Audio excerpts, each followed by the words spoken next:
Today's topic is how to get into your power when manifesting. This video comes from a question that I recently had, and it's a great question. In this video, I've tried to give you another perspective in the hope that you can have a breakthrough. I will be taking the perspective of a boss, of the boss that you are and need to embody in your reality. Welcome back to my channel. My name is Sabine. I am a manifesting coach. If you are new to this channel, welcome to you.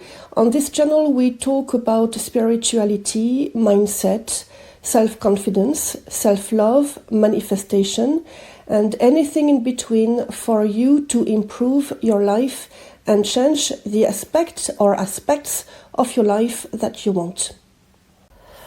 Okay, first of all, let's be clear about what power is. If you've watched a couple of videos of mine where I mention power, I have also mentioned force, and I have explained the difference between those two concepts. I have also made it clear that what we are after as bosses of our reality is not force, but power. In other words, we are not trying to impose our will on anybody. We are simply accepting the inner power that we've had since we were born. That power is the control we have over our energy. And because we control who we are, we directly control what we get. Let me explain this further. Okay, in your reality, as Neville Goddard said, everybody is you pushed out. The people you interact with reflect back onto you who you are. Who you are is a mix of what you think about yourself, what you think about others, and about situations.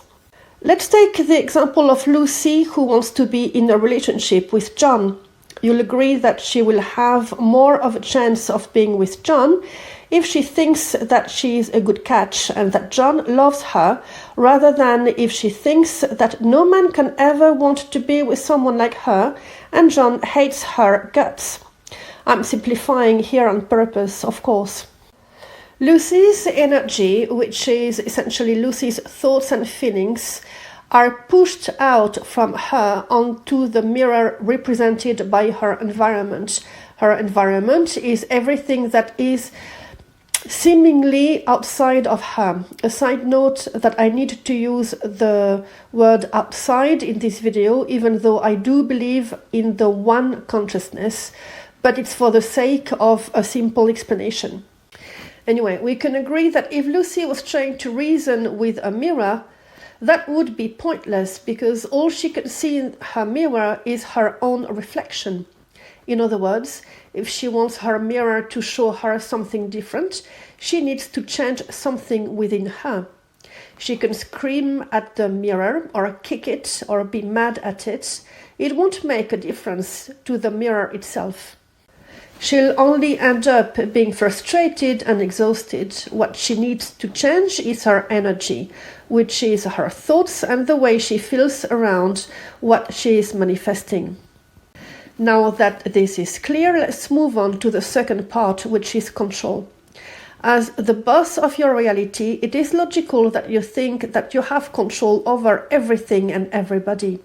This is true actually to some extent, but there is a nuance here that it is important for you to grasp.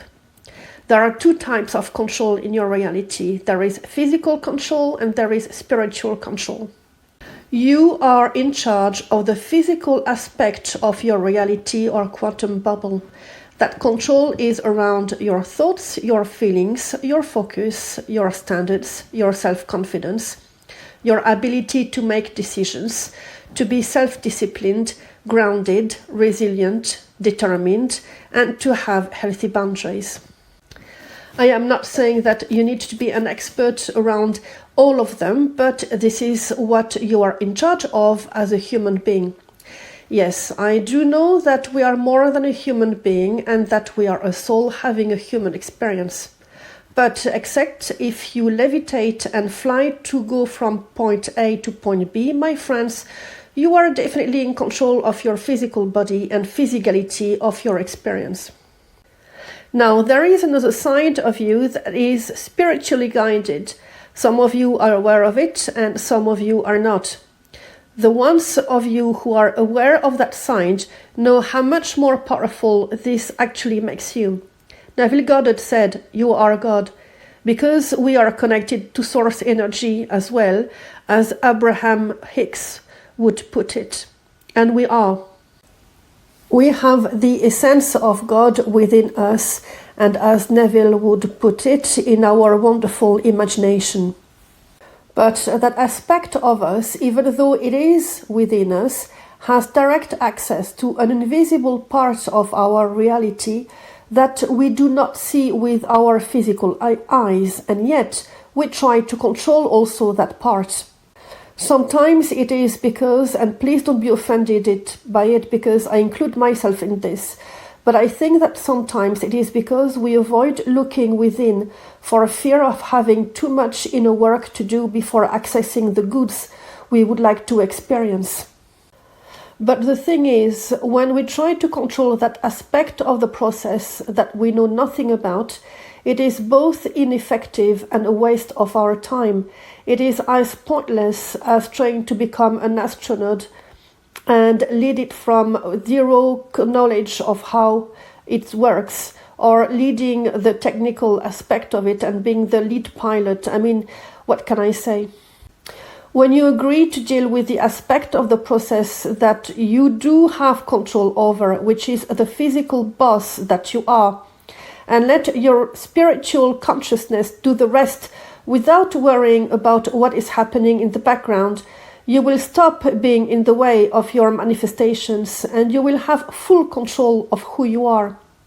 And when you are in control of who you are, you will be very powerful indeed, and there will be no more clash of power and actions, because you will be the boss who has vision, who makes a decision, and trusts their team of experts to deliver the results.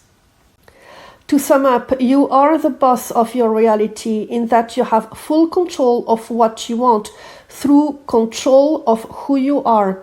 The rest is not of your concern because it happens in a realm that you cannot see with your physical eyes. So no point in trying to control what is going on in the background. You will get what you want if you stick to the level of control that you really have. And if you ever wonder if others will come into your reality, even if you don't control them, just ask yourself where they fit in your reality.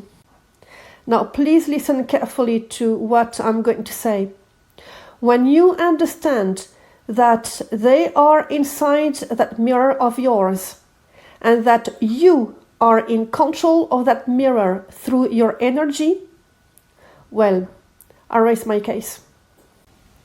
And that was the video for today. I hope you have enjoyed it. If that is the case, please remember to give it a thumbs up. And until next time, happy manifesting!